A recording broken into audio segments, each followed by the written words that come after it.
écoutez Promenade et flâneries au domaine de poésie dirigé par Pascal Payen-Penzeler. Émission préenregistrée le 4 décembre et diffusée pour la première fois sur Radio Courtoisie, vendredi 10 décembre 2021 de 10h30 à 11h30 et réalisée par Sandrine. N'oubliez pas que Radio Courtoisie est une radio culturelle associative. Afin de sauvegarder une indépendance absolue, Radio Courtoisie refuse toute ressource publicitaire. Radio Courtoisie ne vit que grâce à ses auditeurs.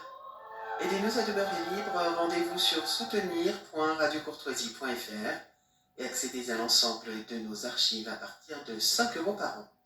Attention, exceptionnellement, vous ne pourrez pas intervenir car cette émission est préenregistrée, mais vos lettres seront toujours les bienvenues. Notez bien notre adresse Radio Courtoisie, 61 boulevard Murat, 75 016 Paris.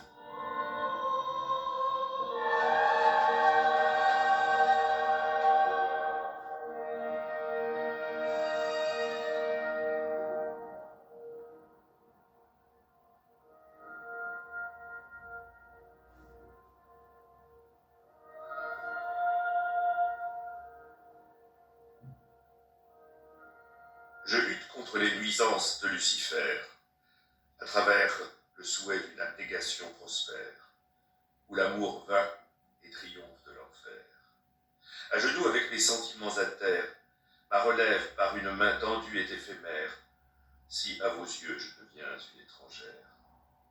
En martyr persécuté, je risque de faiblir et de mourir, aucune esquive possible sans souffrir. Je milite avec vaillance, fermeté, mais je dois vous fuir. Ma voix faiblit et mes mains commencent à s'engourdir. La réalité impudique est prête à bondir au gré d'un verdict spécieux qui annihile le divin élixir. Comment m'extirper de mon corps fustigé et abattu? J'ai hurlé aussi longtemps que j'ai pu, en apnée pour ignorer l'ampleur de mon être dissolu. L'hystérie antinomique de ce torrent de larmes brandit son bouclier et ses armes, bien que vos sévices impétueux me désarment. Ma vie et mes œuvres ne subsistent plus. Mon esprit cultive le remords et me tue au cœur d'une douleur absolue. Vous méconnaissez la valeur de mon âme. Je la jetterai bien au milieu des flammes. L'allégorie du monde, mon drame. Christelle Gambozo, le ressenti de l'âme. Chère Christelle, bonjour. Bonjour. Vous voici donc, ayant choisi, comme je le demande souvent, à mes rencontres, mes rendez-vous, des petits matins.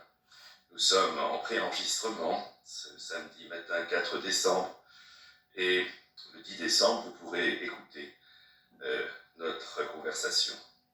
Comment vous êtes-vous préparé à cette émission de voix, émission du cœur? Justement, je me suis préparée avec le cœur, donc de manière très naturelle et spontanée, pour vous rencontrer ce matin, avec joie et plénitude. Quelle est la définition de la rencontre selon vous? Je vais vous donner un mot: magique. Comme toutes les rencontres, pour moi, qui doivent se faire sur le chemin de manière spontanée et magique. Alors, étant donné que je vais de définition en définition, car il faut toujours aller au fond du sens, et oui, qu'est-ce que magique signifie pour vous? Car vous le savez bien, pour chacun d'entre nous, un mot est porteur de toute la signification de nos destins et de nos expériences. La magie pour moi, c'est faire les choses avec son cœur, avec amour, spontanéité. Et la magie découle toute seule, la magie vient du cœur, tout simplement. Comment êtes-vous entré en poésie? De manière simple, c'est-à-dire j'ai commencé à écrire à 14 ans pour évoquer certains de mes sentiments, mes émotions que j'ai voulu transcrire sur du papier pour en quelque sorte les transcender.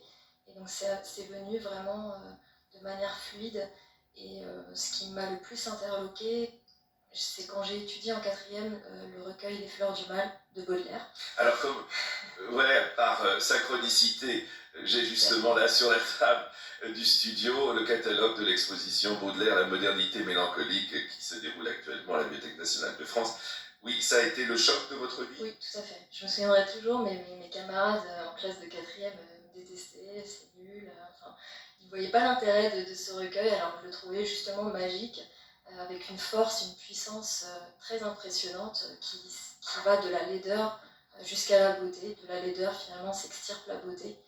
Et ça m'a vraiment impressionnée. Vraiment, du haut de mes 14 ans, c'est lui qui m'a vraiment donné envie d'écrire toute cette musicalité, cette beauté, cette magie que justement je ressentais au plus profond de Ça mon me être. permet d'évoquer ma première femme, France Clément, comédienne et metteur en scène, et qui, alors qu'on avait créé ensemble un Paris des poètes, et nous étions dans un car et nous allions d'un lieu à l'autre où ils ont habité, où ils se sont réunis, qu'ils ont chanté, et ma femme me disait, et c'est à la fois par notre rencontre et à l'instant, et comme un imprévu, ces monstres disloqués furent jadis des femmes, Éponine ou Laïs, monstres brisés, bossus, aimons-les. Ce sont encore des âmes, sous des jupons troués et sous de froids tissus.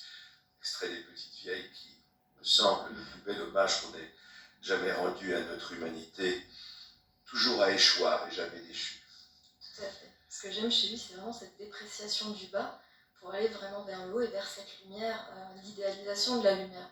Comment finalement transcender ses souffrances pour accéder à sa lumière intérieure. C'est un peu ce que j'ai évoqué dans mon premier recueil de poèmes, Le ressenti de l'âme.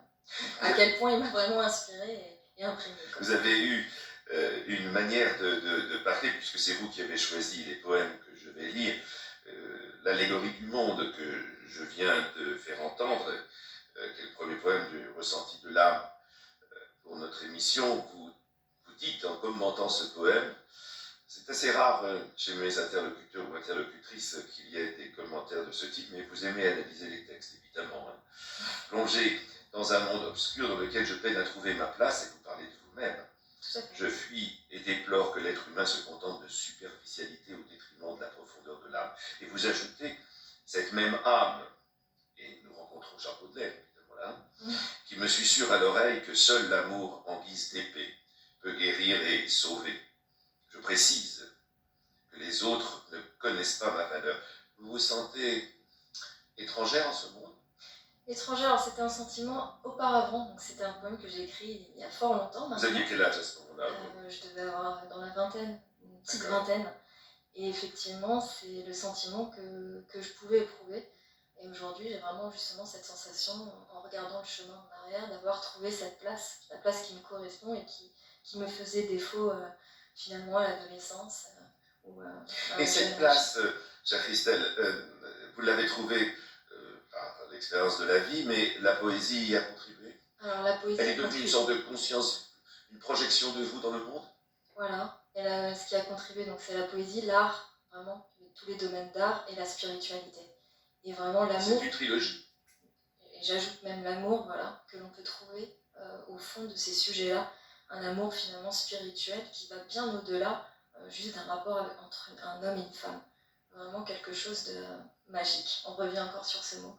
Mais... Oui, je comprends bien. Et en fait, lorsque vous écrivez, comment se déroule le processus d'écriture? C'est en réalité une continuité comme un récit, ou est-ce que peu à peu les mots s'assemblent et deviennent le poème? C'est très intéressant la fabrication d'un texte. Je verse l'élan de mon cœur, déjà en premier lieu, c'est-à-dire que c'est donc vraiment ça vient comme ça. Voilà, c'est quelque chose qui jaillit de moi, enfin, essentiellement pour le premier recueil. Le deuxième, c'est un peu plus, c'est un peu différent, c'est-à-dire qu'il y a une base de recherche au départ, et ensuite je laisse vraiment venir et couler. Mais vraiment avec cette sensation où c'est une écriture assez viscérale qui vient vraiment à des profondeurs et dans lesquelles vraiment je me laisse aller pour tout simplement exprimer ce que j'ai à en dire. Mais vraiment où je ressens aussi une force supérieure finalement, quelque chose d'assez viscéral qui vient en moi, dans ma tête, et vraiment où je ressens profondément au fond de mon cœur. Et effectivement, les mots, à ce moment-là, s'enchaînent de manière assez spontanée et fluide. Vous y versez tout votre être? Oui, j'y verse mes larmes aussi. Donc on peut dire... et toutes mes émotions. Un engagement. Et dans le commentaire que vous faites de l'allégorie du monde, vous ajoutez, et c'est une manière parcourir pour une première fois un autre recueil que j'ai sous les yeux, Sublimation allégorique, et vous le mettez en relation avec l'ambassadeur du monde dédié à Michael Jackson, que vous souhaitiez faire entendre, mais nous ne l'entendrons pas là aujourd'hui à la radio. Mais la citation qui est en tête de ce poème, Ma mission est la guérison pure et simple, c'est Michael Jackson qui dit ça. Comment pouvez-vous expliquer la relation entre l'allégorie du monde et l'ambassadeur du monde, qui est le titre du texte que je vais lire maintenant? Alors le lien, c'est tout simplement, pour moi, Michael Jackson a vraiment transcendé, a essayé en tout cas toute sa vie de transcender ses souffrances, qui ont été nombreuses, pour accéder justement à cette lumière intérieure. Il a toujours fait des messages de paix, d'amour, de lien, d'union finalement, pas de division, effectivement, pour que le monde, pour finalement avec cette utopie qu'on a pu lui dire, mais de vouloir guérir finalement le monde. Il avait vraiment cette empreinte très forte, et là où je me suis retrouvée effectivement le lien avec le ressenti de l'âme, c'est que j'évoquais donc toute la façon justement de surpasser ses souffrances, et notamment ça peut être via l'amour, via l'art ou via la spiritualité. Michael Jackson était très imprégné de toutes ces notions, c'était un féru des arts, c'est très peu connu du grand public, mais il était vraiment... Voilà. Et je trouvais intéressant de mettre cet aspect en avant de sa personnalité. Alors vous le faites parler, et je vais le parler, puisque c'est vous qui me donnez la parole. Ainsi, écoutons Michael Jackson à travers Christelle. Vous me considérez comme une icône et une star planétaire, au show démesuré, préparé dans un élan spectaculaire, mais vous ignorez l'être dans ce numéro de cirque médiatique, et vous donnez du pouvoir à tous ceux qui recherchent du fric. J'ai consacré à ma passion plus de 40 ans de carrière pour vous divertir avec mes chorégraphies extraordinaires. À mon public, je suis entièrement reconnaissant et dévoué. Ma musique pionnière est le refuge des esprits bouleversés.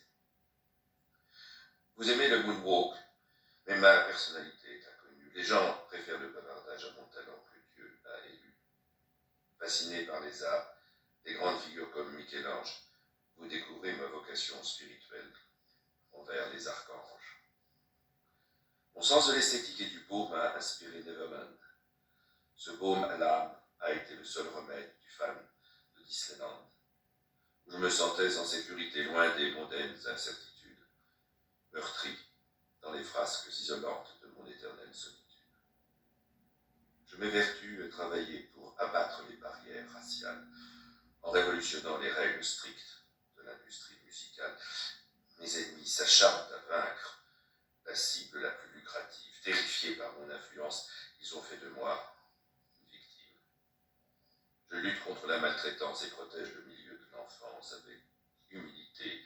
J'aime l'expression et la couleur de l'innocence quand je verse les dons de mon cœur à des œuvres caritatives où j'ose apporter au monde un peu de ma lumière magnanime.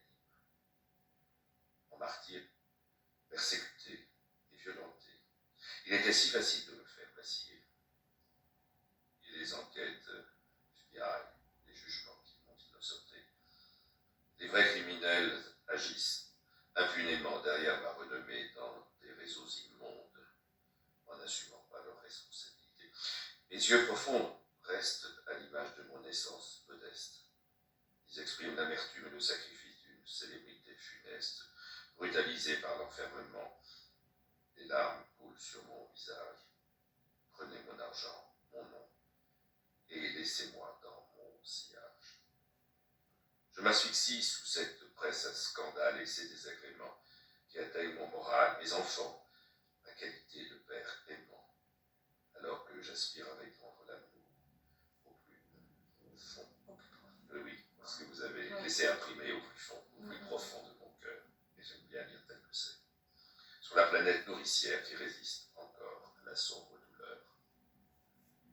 Malgré votre arrogance, je poursuivrai ma mission d'humaniste. À mon péril, je resterai fidèle à mes grandes valeurs idéalistes pour guérir cet univers, en faire un endroit réellement meilleur. Le changement commence par soi-même, à l'abri des rumeurs. Je m'attelle à éveiller votre esprit et interpeller votre conscience en distillant mon message dans l'art, pour vaincre l'impuissance. Hors des conditionnements, nous devenons ce que nous croyons. Ma réussite horrifiée est d'entendre battre nos cœurs à l'unisson. Je vous conseille de toujours rechercher, explorer et disséquer les informations écrites pour recueillir la sève de votre vérité et annihiler les véreux qui veulent sournoisement vous insuffler leurs opinions macabres, hautement destructrices et manipulées.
Chers amis, je reçois aujourd'hui Christelle Gambozo.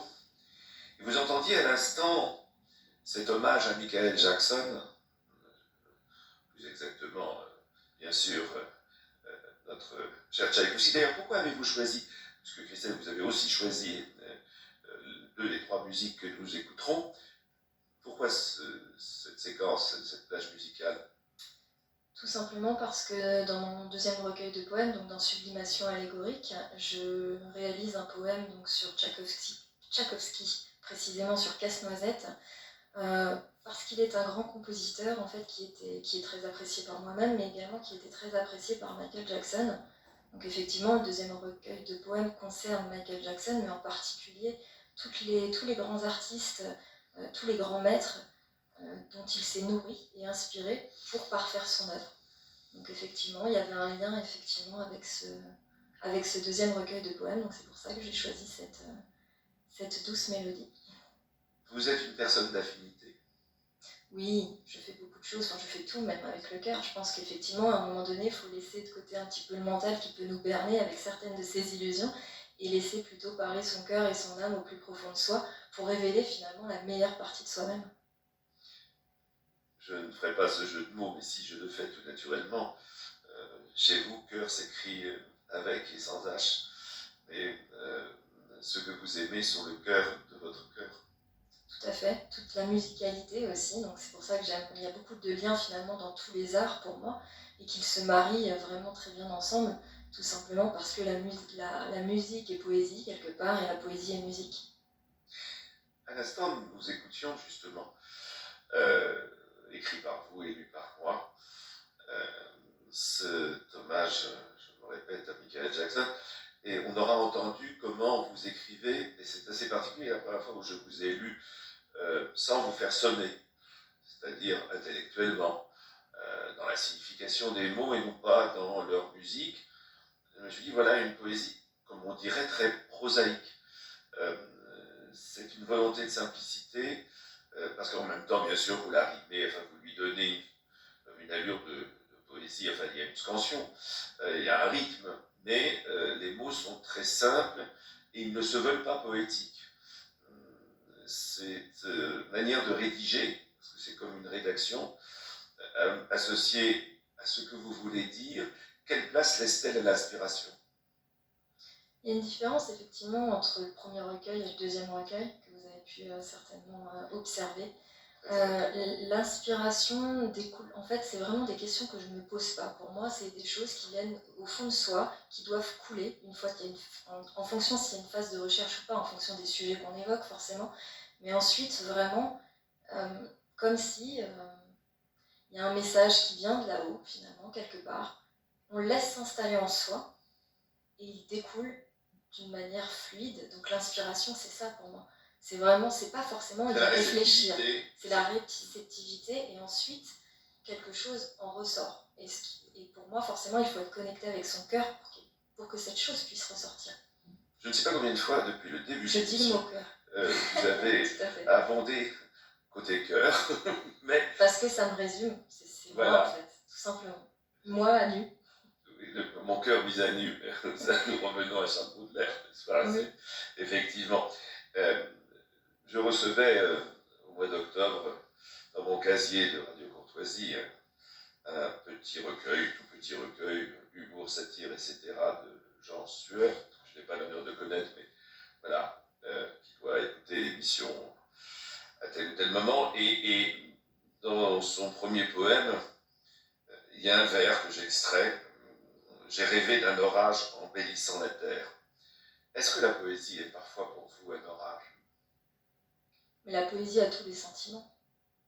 A tous les sentiments, donc bien sûr que oui. Elle peut être un orage d'ailleurs dans le ressenti de l'âme. Elle a été une grande partie, je dirais même la moitié du recueil, concerne l'orage au fond de soi finalement. Oui, alors l'orage, alors soit des émotions qu'on laisse à l'intérieur et finalement qui nous font du mal, soit vraiment les émotions que l'on peut ressortir. Et en les ressortant, on s'aperçoit aussi que d'autres personnes, finalement, ce sont des émotions humaines et universelles, que d'autres personnes peuvent les ressentir également. Et finalement, c'est en ça que ça devient universel. Vraiment, tout le monde peut ressentir ce type d'émotion. Ça peut parler vraiment à l'ensemble des personnes. D'où ce poème, La force des sentiments. De la lumineuse pénombre et de l'obscure nébulosité ressurgissent des pensées sombres à l'intérieur de mon corps esselé. Je lâche prise sur les médisances d'hier en proie à la morosité de mes doutes lorsque je me trompe d'hémisphère. Je me complais à poursuivre ma route. Je me défends de mes incompréhensions dans les crins subtils de mon cœur livide. Je me rends une femme avide de raison. Je me résous à exterminer le poison perfide. Cette vague et étrange lueur donne naissance à cet espoir pondéré par l'aura de l'annonciateur, même si je m'angoisse dans le noir. Je m'anime à l'approche du matin, où mes sourires ainsi que mes pleurs s'expriment, mais je persiste en vain à fuir le mal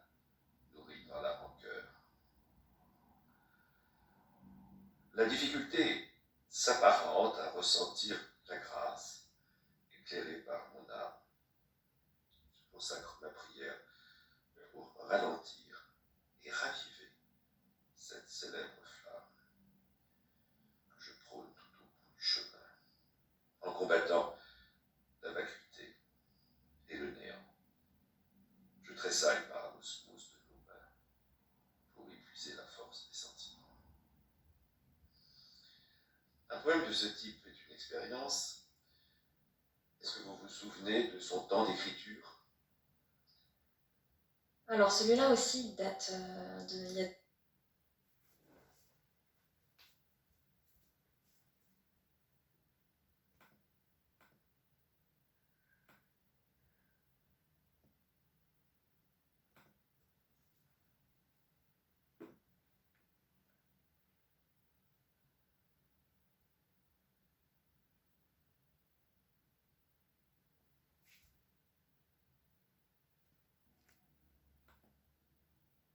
De son temps d'écriture?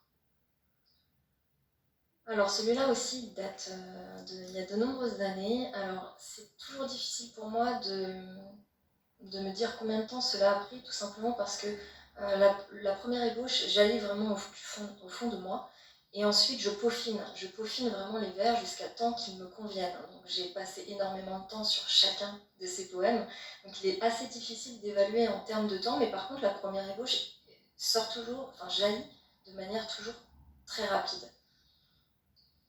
Il y a des sons dans ce poème-là qui sont des sons baudelairiens.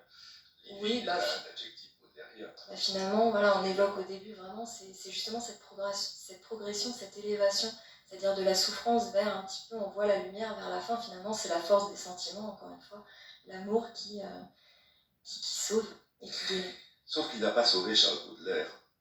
Non. Et le désespoir... Mais il ne cherchait pas à être sauvé, je pense. Et voilà. Le désespoir était quasiment son élégance. C'était sa force, sa puissance, c'est ce qui le nourrissait et l'inspirait, je pense. Il avait besoin de ça, il avait besoin de souffrir. Et j'ai toujours été frappé par son aphasie finale et cette disparition de la parole. Il avait les mots, mais il n'avait plus la parole. Lorsque vous entendez vos poèmes là, comme en ce moment, à ce micro, quel ressenti, puisque c'est un mot que vous aimez, le ressenti de l'âme, quel ressenti pour vous? Alors c'est la première fois que je les entends, du coup, par quelqu'un d'autre, donc c'est toujours un plaisir et agréable, surtout avec une voix comme la vôtre, de les mettre en valeur de cette façon. Merci beaucoup. Donc, est-ce que ça les régénère? Est-ce que cette cloche, avec un timbre et peut-être quelques notes différentes, vous les fait entendre différemment? Oui, c'est vrai, c'est-à-dire que quand je les entends, je me dis pas forcément que c'est moi qui les ai écrits, en fait, tout simplement. J'ai une autre vision, une autre lecture. Je me laisse transporter en tant que, finalement, lecteur, et là, pour le coup, en tant qu'auditeur. C'est très important ce que vous venez de dire, parce que la poésie a pour vocation d'être universelle. Bien évidemment, la littérature, elle est destinée à l'autre, même si elle vient de l'intime et si elle est nécessaire à soi. Le soi lui-même est au-delà du moi, et tout cela se résout dans le nous. Donc, oui, c'est bien que vous l'entendiez comme si ça vous était non pas étranger, mais nouveau. Tout à fait. Et est-ce que vous vous relisez vous-même? Vous avez publié ces recueils, d'ailleurs, question préalable, quand avez-vous décidé de les rassembler? Alors ça s'est fait de manière assez spontanée et logique finalement, tout simplement parce qu'à la fin du premier recueil, donc le ressenti de l'âme, on découvre que finalement ce qui me sauve, moi personnellement, là où je découvre ma lumière intérieure, c'est via les arts et via la spiritualité. Donc effectivement, c'est le deuxième thème du recueil de poèmes Sublimation allégorique, où je parle des arts et des engagements humanitaires. Et également, dans le premier recueil de poèmes, la figure sous-jacente qui est vraiment en dessous et qui me fait aller vers les arts, c'est celle, encore une fois, de Michael Jackson. C'est pour cette raison que j'ai fait le deuxième ouvrage. Par exemple, dans un poème « Être de lumière », où effectivement, c'est un poème qui a été dédié à Michael Jackson, où c'est vraiment mon ressenti profond, où il reste vraiment un être de lumière bénéfique pour encore beaucoup de gens, beaucoup de fans notamment. Et il est vraiment la lumière de leur vie au fur et à mesure, avec tous les messages qu'il nous a laissés de paix et d'amour. Il vous arrive de dire, de communiquer, de prononcer vos poèmes à des assemblées, à des auditoires plus ou moins larges? Alors ça m'est arrivé, par exemple j'ai créé une chaîne YouTube, donc effectivement je peux effectivement évoquer certains poèmes que j'essaie de mettre un peu en musique. Et puis je peux les lire effectivement à certaines personnes également, alors dans des auditoires assez restreints finalement, mais c'est quelque chose que j'aime faire. Oui. L'éloge du regard, toujours extrait du ressenti de l'âme. Donc ces deux recueils, vous l'aurez compris, chers amis auditeurs et auditrices de Radio Courtoisie, sont l'un plus dans la tradition strophée, et même si l'autre apparaît comme des strophes, c'est plus dans une vocation à expliquer, à philosopher, puisque j'ai déjà, et à plusieurs reprises ici, vous le savez les uns et les autres, dans les poèmes comme ceux de Sully Prudhomme, particulièrement puisque c'était un poète philosophe, mais d'autres encore que j'ai reçus ici, alors des poètes vivants, j'ai effectivement de temps en temps eu des interlocuteurs, vivants ou non, comme vous, chère Christelle, sur l'idée que la poésie, dont je crois que chaque expression est si ramassée qu'elle contient toujours plusieurs livres de philosophie. Je me souviens d'un de mes amis d'ailleurs, qui était philosophe, chrétien, et qui continuait son livre sur tel ou tel thème par un poème en 3 pages, et il disait 3 pages, 10 autant que les 700 pages précédentes. Donc, je voudrais rendre hommage au regard, et je reviens à l'éloge du regard, parce que vous entendez, chers amis, nous sommes théoriquement à la radio, mais en réalité, vous avez bien compris que c'est un corps à corps de l'âme que nous vous proposons. La majesté délicate de son cou, la droiture imperturbable de son allure, l'éloge magnétique de son regard, l'immobilisation sensuelle de ses lèvres, la sensibilité caressant ses joues, la densité de sa belle chevelure, cette profondeur m'égare et la fascination s'élève.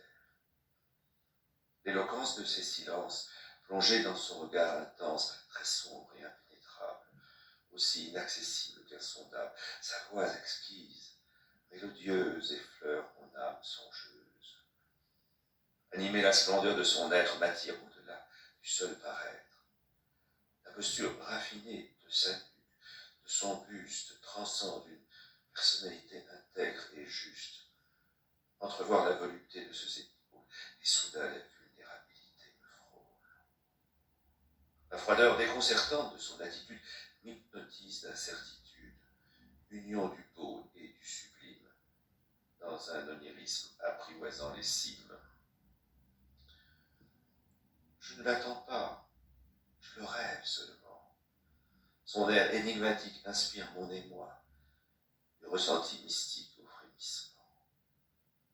Je puise dans la prude noirceur de ses yeux et de ses cheveux les gouttes de l'élixir de mon cœur qui m'invite à ce lien mystérieux. J'admire son visage d'ange, ce pur et savoureux mélange où s'exhale clarté et obscurité, créature ténébreuse illuminée. La résonance de son prénom me trouble de l'incitation à la dépossession inéluctablement. Je veille, puis je sommeille, auprès d'un archange sensoriel. L'expression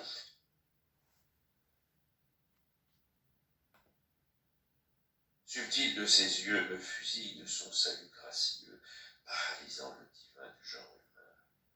Ce lyrisme m'arrache à mon destin.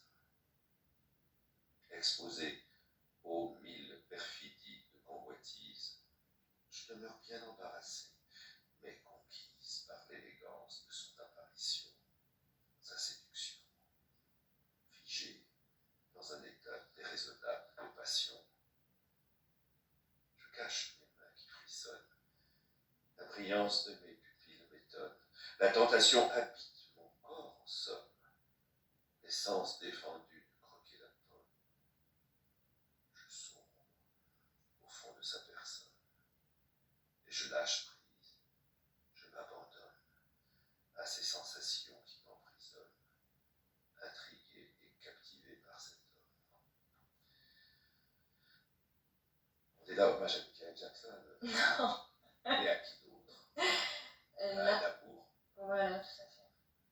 Mais vous pourriez, avec Michael, parce que votre manière d'aimer fait que la personne est moins importante que l'amour même. Non, je dirais pas ça quand même jusque-là, mais l'amour a une place importante, c'est sûr, et cher à mon cœur, ça, c'est évident, mais que ça soit un amour, encore une fois, entre un homme et une femme, un amour spirituel, pour moi, finalement, c'est la même chose. Ce qui compte, c'est ce qu'on ressent au plus profond de nous. C'est vraiment le sentiment, finalement. Et que ça soit même pour un animal, enfin, peu importe, finalement. C'est vraiment le sentiment d'amour, la puissance. Et on dit souvent que l'âme est faite de chair, mais vous entrez plutôt dans la catégorie des chairs d'âme. Oui, on pourrait dire ça. Et cette chair est une chair d'enseignement. Lorsque vous revivez grâce à l'audition, puisque je l'ai dit comme je le vivais, n'est-ce pas, vous vous rendez compte que la poésie est une fois une vocation, une fois une évocation, et en général une invocation. C'est vrai, on peut le voir de cette façon. Finalement, oui, quelque part, j'invoque la grâce, j'invoque les dieux, j'invoque tout ce que vous voulez, mais c'est vrai, c'est dans cet état-là, en tout cas, que je sens que j'écris, oui, tout à fait. On met beaucoup de temps à composer un recueil.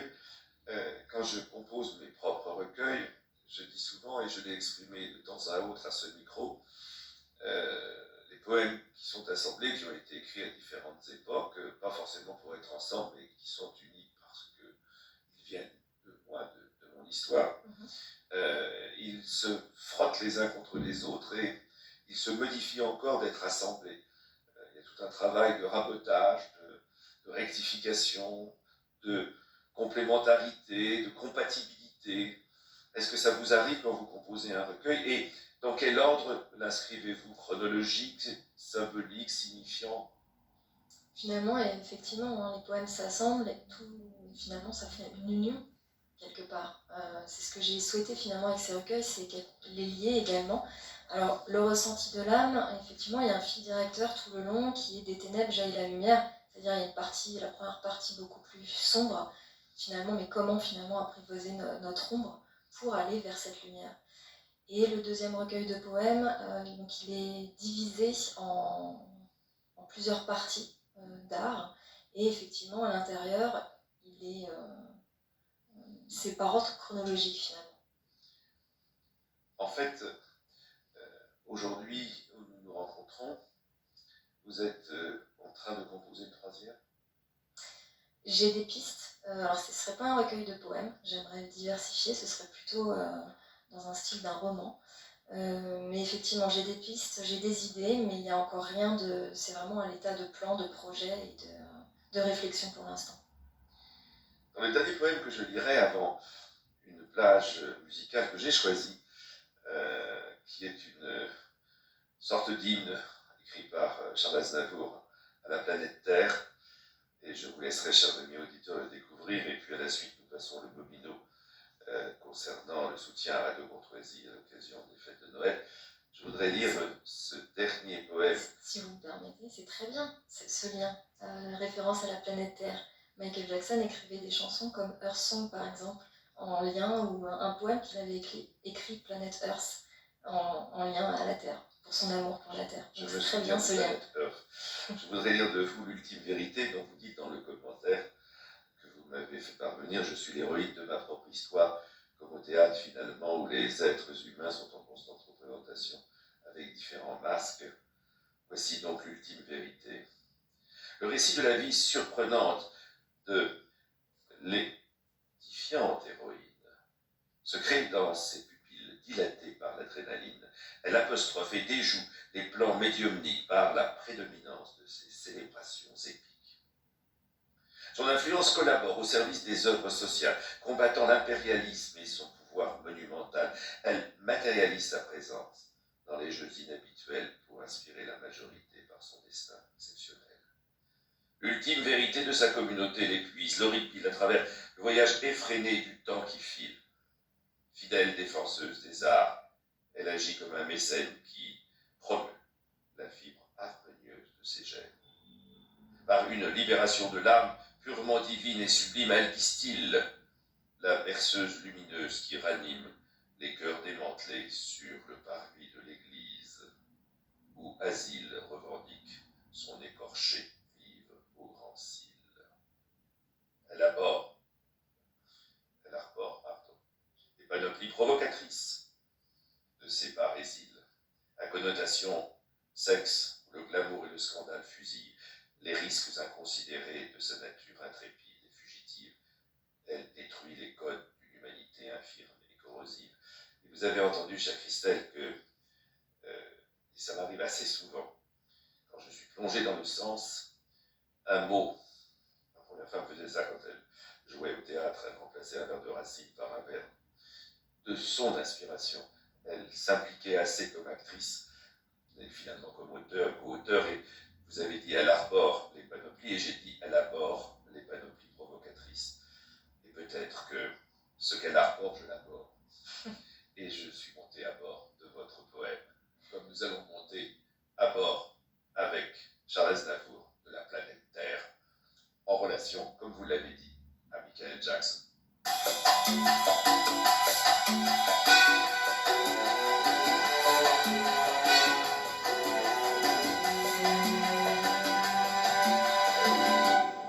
Les océans sont des poubelles, et les fonds de mer sont souillés.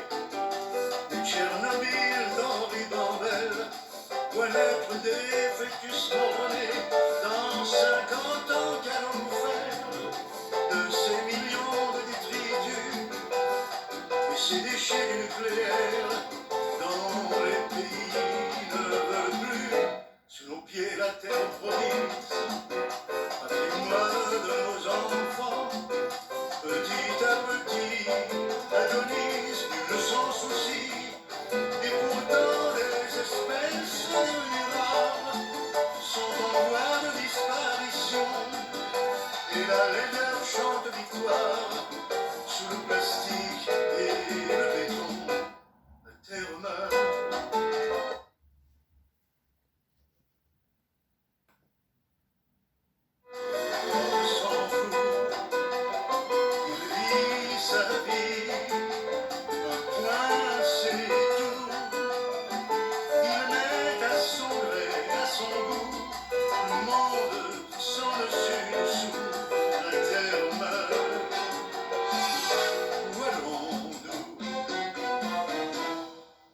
Finance et les affaires, le pétrole est le maître mot, il mène à tout, même à la guerre, et nul ne s'inquiète de l'eau, où en sont la flore et la faune, et qu'advient-il du firmament, privé de la couche d'ozone, gardien de l'environnement?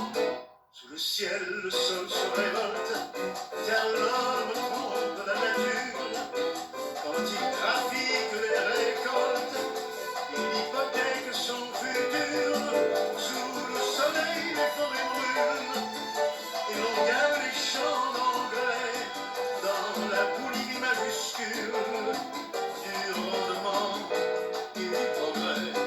La terre meurt, l'homme s'en fout, il vit sa vie, un point c'est tout.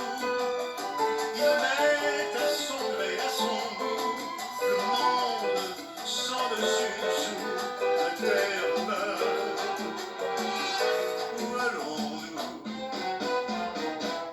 Il est temps de prendre conscience que l'homme ne respecte rien.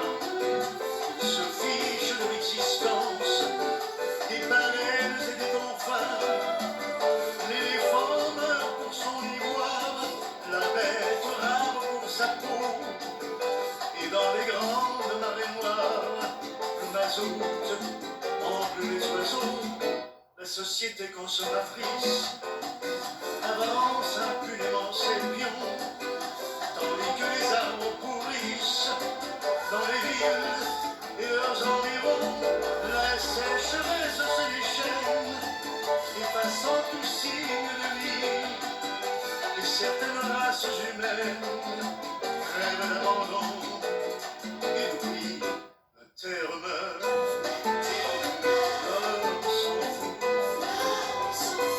vit sa vie, point c'est tout.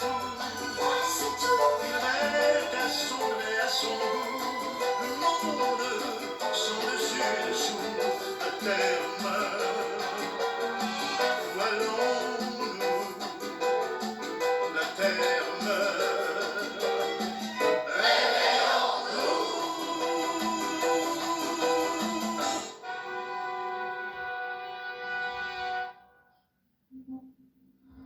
Radio Courtoisie se bat pour garder à Noël son caractère religieux et traditionnel. Aider Radio Courtoisie à continuer ce combat face à ceux qui, aujourd'hui, veulent nous priver d'une tradition millénaire.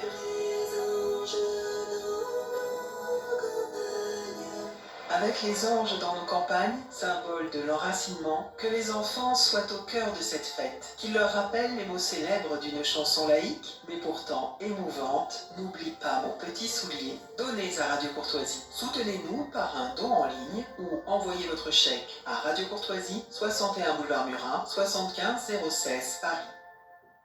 Voici que le réveillons-nous convient bien à ce temps de la nativité symbolique. Chaque jour, n'est-ce pas, nous sommes entre la naissance et la renaissance que nous appelons résurrection. Et dans cette dernière partie de l'émission que nous consacrons à l'œuvre, peut-on dire, de Christelle Gambozo, on peut dire œuvre puisqu'il s'agit bien d'un opus, d'une opération que vous avez menée depuis vos 14 ans. Je ne vous demande pas votre âge, mais je vous dis que vous allez continuer longtemps l'œuvre de votre jeunesse. Et je reviens à ce deuxième livre, La sublimation allégorique, et au fruit de la jouissance, vous ajoutez en sous-titre, entre parenthèses, La valse de Camille Claudel. Ça concerne l'œuvre, effectivement. Voilà. Et vous dites dans votre commentaire, l'amour est universel et c'est l'énergie la plus puissante. Cette fusion et cette passion s'assemblent à des douleurs et des bonheurs. Et effectivement, c'est la relation amoureuse de Michael Jackson et de Lisa Marie Presley, que je ne connais pas, donc racontez-nous un peu cette histoire. Vous l'avez faite. Alors c'est plutôt personnel, c'est leur vie privée, mais effectivement, ils se sont mariés, ils se sont aimés. Ça n'a pas été forcément su ou entendu du public, mais effectivement, ils ont traversé pas mal, je pense, de souffrance et de bonheur, mais ils se sont quelque part jamais trouvés à la fin. Donc ça m'a fait penser un petit peu à cette relation entre Camille Claudel et Rodin, où effectivement cette œuvre, la valse, ce sont des deux cavaliers qui s'enlacent et qui dansent dans une éternelle danse, mais finalement l'amour quelque part, le vrai, est immortel, tout comme les œuvres d'art peuvent être immortelles, et ça rend finalement ces génies immortels face à la condition humaine. Ils sont immortels à travers leur art.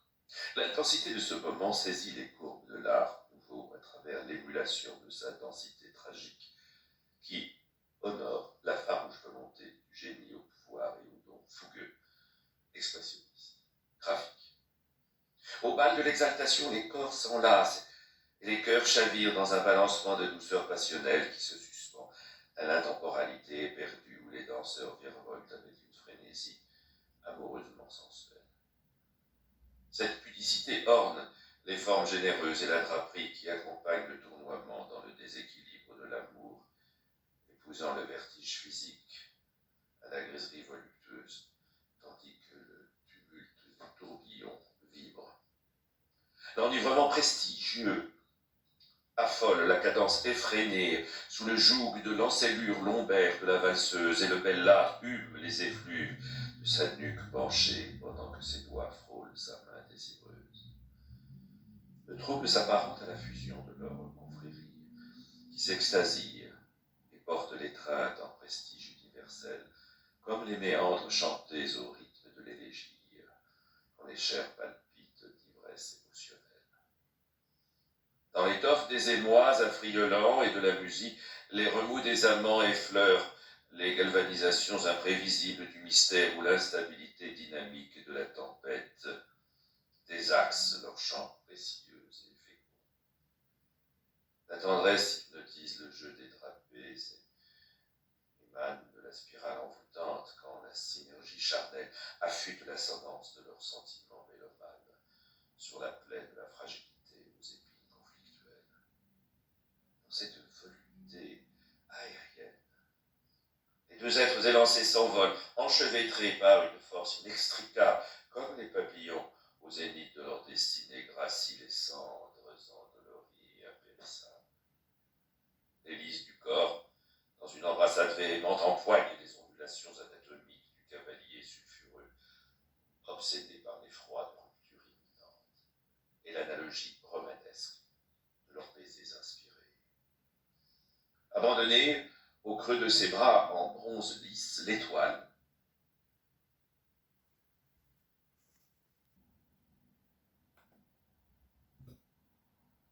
son amour et toute sa confiance, malgré les péripéties rencontrées et les sacrifices qui fleurissent et étiolent le fruit de la jouissance.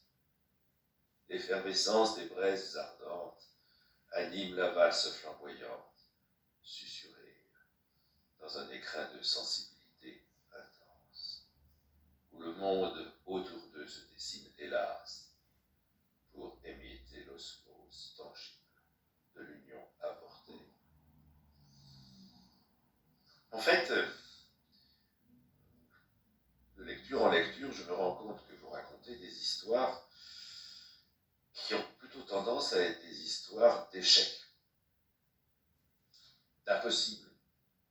Quelque part, c'est peut-être nos échecs aussi, nos imperfections, déjà pourquoi les renier quelque part? Ça nous construit pour justement... N'importe quel génie finalement a échoué. Et beaucoup ont échoué, beaucoup ont été moqués, beaucoup ont vraiment d'abord fait des erreurs avant d'apprendre finalement de leurs erreurs pour devenir ce qu'ils étaient. Si on prend des gens comme Walt Disney, au départ, personne ne croyait à son projet, par exemple. C'est un poème aussi que je lui dédie dans Sublimation allégorique. Mais voilà, beaucoup de génies finalement ont échoué. Mais finalement, quelque part, ce sont peut-être ces échecs qui les ont construits et qui les ont menés finalement à être aujourd'hui inoubliables. Donc finalement, on pointe l'échec, mais l'échec pour moi n'est pas négatif. Heureusement, le cœur et la musique du cœur pour nous accompagner jusqu'à la fin de ce temps de rencontre dédié à Paul Verlaine avant d'entendre une plage que vous avez choisie de Debussy avec cette épigraphe des deux vers de Paul Verlaine au Seigneur: exaucez, dictez ma prière, vous la pleine sagesse et la toute bonté. Et vous écrivez: poète maudit, je suis séduit par la fluidité musicale des vers qui invitent à chantonner les remous de mon cœur et les mélodies de mon âme au flambeau de mon hérésie. Le ton mélancolique sous le ciel obscur dessine ma vie amoureuse tumultueuse qui résonne avec les affres de ma torture et mon impulsion sanguinaire ravageuse. Mon admiration pour Baudelaire m'incite à incarner toutes ces fleurs du mal illicites et ombragées au-delà de ma crise identitaire ce jour à Paris dans les cercles littéraires. Le paysage colore les froids du vacarme, teinté de mélopées légères à la douceur du vagabondage de la force des larmes, liguées aux gouttes de pluie mes cœurs. Ma poésie savante, au lyrisme romantique, exhorte la victimisation de ma vie tragique lorsque la foi me procure sagesse, amour, bonheur dans la rêverie irréelle et glamour de mon mal de vivre. Transpire le mysticisme suggestif en vertu de la voix des confidences, heurtant la morale sociétale où le décadentisme nomme mon mystère en opposition à la science. Mon éloquence trahit l'obsession de finitude et mes péchés au crépuscule de la plénitude, qui se languissent de pureté sainte et candide, en m'immunisant de mes démons intrépides. Le fruit de mes tentations lutte avec rancœur, car ma dichotomie psychique borde ma voix qui s'habille à l'encre vierge de la candeur féminine, sous le carcan de l'amant pantois.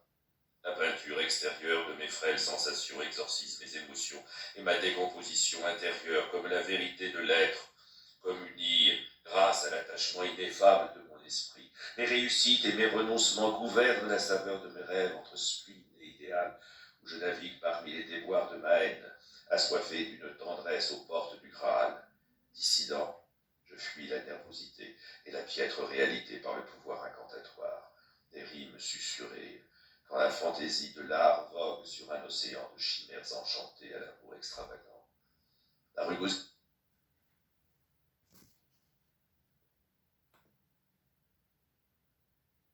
embrumée du lieu fantomatique s'assèche sous un voile parsemé d'ironie où le clair de lune et l'effusion magnifique contrastent avec les inexprimables euphonies. Mon impureté morale purifie la préciosité de mon inspiration et lave mes impunités à travers l'état gracieux de la sublimation qui embrasse la guérison dans l'évasion.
Vous venez d'entendre Promenade et flâneries au domaine de poésie dirigé par Pascal Paya-Penzeller, émission préenregistrée le 4 décembre et diffusée pour la première fois sur Radio Courtoisie, vendredi 10 décembre 2021 de 10h30 à 11h30 et réalisée par Sandrine.